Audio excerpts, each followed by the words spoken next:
எஜமானன் நீங்க தானே, என் எஜமானன் நீங்க தானே, எஜமானன் நீங்க தானே, என் எஜமானன் நீங்க தானே.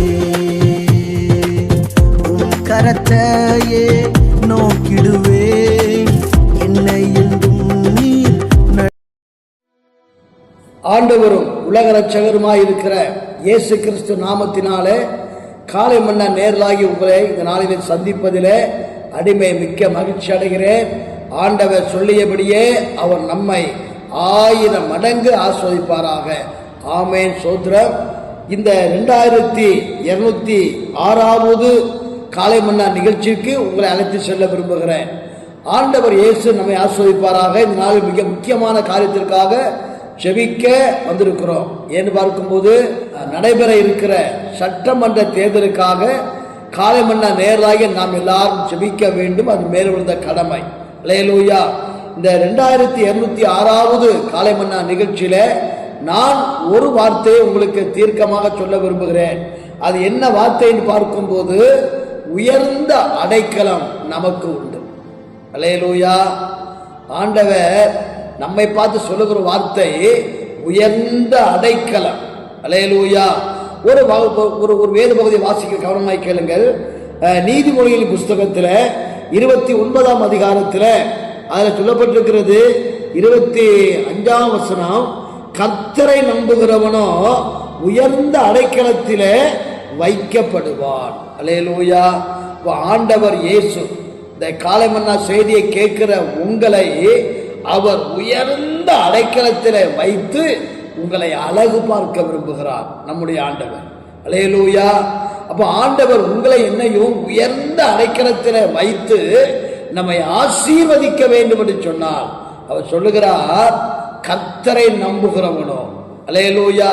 அப்ப நானும் நீங்களும் எந்த அளவுக்கு ஆண்டவரை நம்புகிறோமோ அந்த அளவுக்கு ஆண்டவர் உங்களை என்னை உயர்ந்த அடைக்கலத்தில் வைப்பார். உங்க பிள்ளைகளை, உங்கள் ஊழியத்தை, நீ கையிட்டு செய்கிற அனைத்து காரியத்திலையும் ஒரு உயர்வான ஆசீர்வாதங்கள் வேண்டும் என்று சொன்னார், ஒரு உயர்வான இடத்தில் இருக்க வேண்டும் என்று சொன்னார். நாம் என்ன செய்ய வேண்டுமா? கர்த்தரை நம்ப வேண்டும். அல்லேலூயா.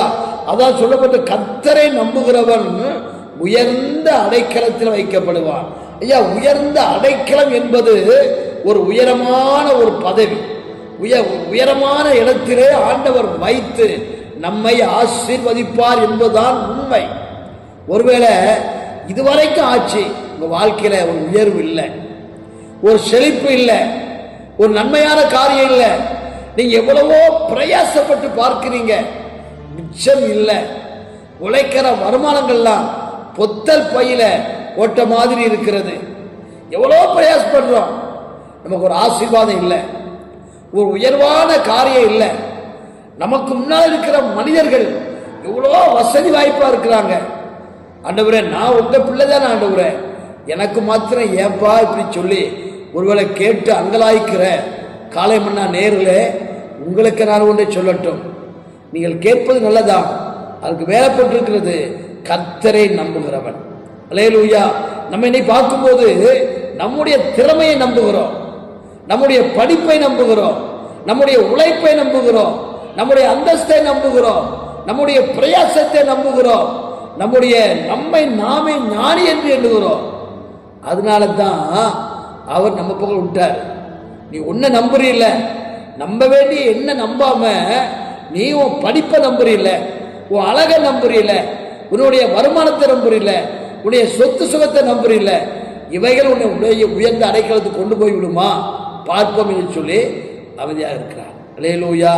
இன்றைக்கு ஒன்று நீங்க சொல்லுங்க, ஆண்டவரே என்னுடைய பிரயாசம் விருதாப்பா, என்னுடைய திறமை விருதா ஆண்டவரே, என்னுடைய அந்தஸ்து விருதா ஆண்டவரே, ஆண்டவரே மற்றவங்களை நம்பிட்டு ஆண்டவரே, நண்பர்களை நம்பி பார்த்துட்டு ஆண்டவரே, பெற்றோரை நம்பி பார்த்துட்டு ஆண்டவரே, என்னுடைய படிப்பை நம்பி பார்த்துட்டு ஆண்டவரே, என்னுடைய பிசினஸை நம்பி பார்த்துட்டு ஆண்டவரே, ஆனா உங்களை நம்பல ஆண்டவரே, உங்களை நம்பல ஆண்டவரே, இத்தனை தந்த உண்மை நான் நம்பல ஆண்டவரே, ஆண்டவரே என்னையே நான் நம்புற ஆண்டவரே, அதனால தான் ஆண்டவரே எனக்கு ஒரு உயர்வான ஒரு ஆசீர்வாதம் இல்லைப்பா, ஆண்டவரே நீங்க எனக்கு உதவி செய்யுங்க, நான் இந்த நிமிஷத்துல இருந்த ஆண்டவரே நான் உண்மை நம்புறேன் ஆண்டவரே சொல்லி கேட்டு பாருங்க.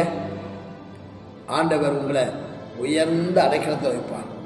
ஆபிரகாம் தேவனை நம்பினான், ஈசாக்கு தேவனை நம்பினான், யாக்கோபு தேவனை நம்பினான்.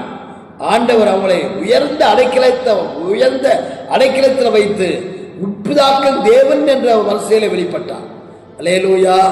உங்களையே ஆண்டவர் சொல்லணுங்க, நான் இந்த மகனுடைய தேவனுக்கு கத்த சொல்லணும். அப்ப நம்ம என்ன செய்யணும் அப்படின்னா ஆண்டவரை மாத்திரம் நம்பணுங்க. வேற நமக்கு உதவி செய்யணும்னு சொன்னாங்க தெரியுமா, அவங்க நம்பாதீங்க. நீங்க பெரும்பாலும் என்னன்னா எனக்கு எல்லாம் தெரியும், நீங்க சொல்ல வேண்டாம், வேற எனக்கு தேவையில்லை, இதோ கடமைக்கு வார சபைக்கு வார ஆனா ஒன்றும் செய்ய முடியாது, நான் என்னுடைய சாதுரியத்தை நம்புறேன் அப்படின்னு சொல்லி நீங்க நம்புறீங்கல்ல, அதை நீங்க விட்டுருங்க. விட்டுட்டு கத்தரை நம்பிட்டீங்க அப்படின்னா நமக்கு உயர்ந்து அடைக்கணும். ஐயா ஏசாயா 50:14 சொல்லப்பட்டிருக்கு, நீ பூமியின் உயர்ந்த இடங்களிலே உன்னை வைத்து ஆசீர்வதிப்பேன் சொல்றார். நம்ம கர்த்தர் நம்பியாச்சு அப்படின்னா ஆண்டவர் பூமியின் உயர்ந்த இடத்தில வைத்து ஆசீர்வதிப்பேன் என்று சொல்லி அவரே காலை செய்தியை கேட்டு வரைக்கும் வெற்றி இல்லை, குடும்பத்துல சமாதானம் இல்லை, குடும்பத்துல பிள்ளைகள் வாழ்க்கையில நன்மை இல்லை, குடும்பத்துல பிரிவினைகள், பிரச்சனைகள், பாடுகள், நிந்தனைகள் வருது, வேலையில ஒரு முன்னேற்றம் இல்லை, வருமானத்துல ஒரு ஆசீர்வாதம் இல்லை, இவ்வளவு போராடி பார்க்கிறீங்க, விதைச்சு பார்க்கிறீங்க, அறுவடை பண்ணி பார்க்கிறீங்க, ஒன்றும் மிச்சம் கொண்டு வர முடியல. காரணம் கர்த்தர் நம்பல. அல்லேலூயா. இந்த செய்தியை கேட்கிற நீங்க இந்த நிமிஷத்துல இருந்து ஆண்டவரே என்னை மன்னிங்க, இதுவரைக்கும் என்னுடைய சாதனத்தை நம்பிட்டேன், நான் உங்களை நம்புற ஆண்டவரை சொல்லி நம்பி பாருங்க. இயேசு உங்களை உயர்ந்த அடைக்கலத்தில் வைத்து உங்களை ஆசீர்வதிப்பார். ஜெபமனுமா. அன்பின் பரலோக பிதாவே, உம்முடைய குமாரனாகிய இயேசுவின் நாமத்தில் நன்றியோடு துதிக்கிறோம். ஆண்டவரே காலம் செய்தியை கேட்கிற எல்லாருமே உம்மை நம்பட்டும், ஆசீர்வாதத்தை பெறட்டும், உயர்ந்த அடைக்கலத்தில் வைப்பீராக. இயேசுவின் நாமத்தில் பிதாவே.